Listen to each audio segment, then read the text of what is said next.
নমস্কার বন্ধুরা, আমি মৌসুমি রান্নাঘরে আপনাদের স্বাগত। আজ আমি রান্না করব রূপালী মাছের ঝাল। রূপালী মাছের ঝাল রান্না করার জন্য কড়াইতে তেল দিয়ে দিলাম। হয়ে গেছে, রূপালী মাছগুলো ভালোভাবে ভেজে নেব।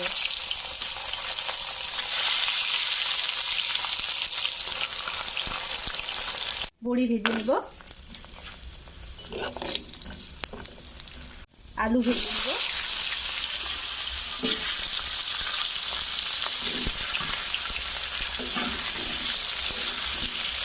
শুকনো লঙ্কা ও ফোড়ন দিয়ে দিব, পেঁয়াজ কুচি দিয়ে দিব, পেঁয়াজ বাটা দিয়ে দিব,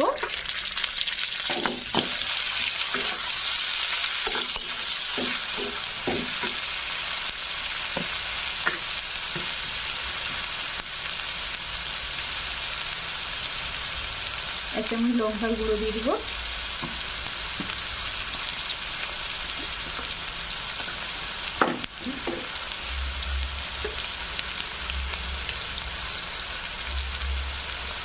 এক চামচ হলুদ গুঁড়ো দিয়ে দিব, লঙ্কা হলুদ অল্প একটু জল দিয়ে নেব করে নাড়াচাড়া গন্ধ বেরিয়েছে। জিরা বাটা দিয়ে দিব,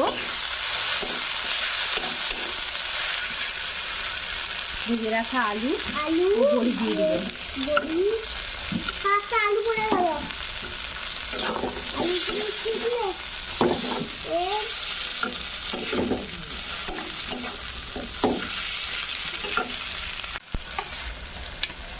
সর্ষে বাটা দিয়ে দিব, জল দিয়ে দিব,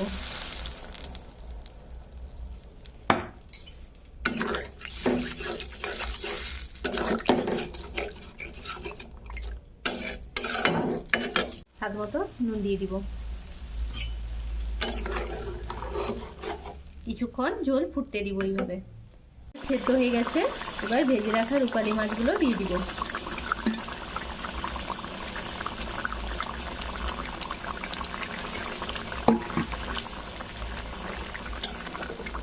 কিছুক্ষণ ভালোভাবে ফুটিয়ে নিব। গেছে, এবার নামিয়ে নিব। তো বন্ধুরা, কেমন লাগলো আমার এই রান্না? ভালো লাগলে লাইক, শেয়ার ও সাবস্ক্রাইব করতে ভুলবে না কিন্তু।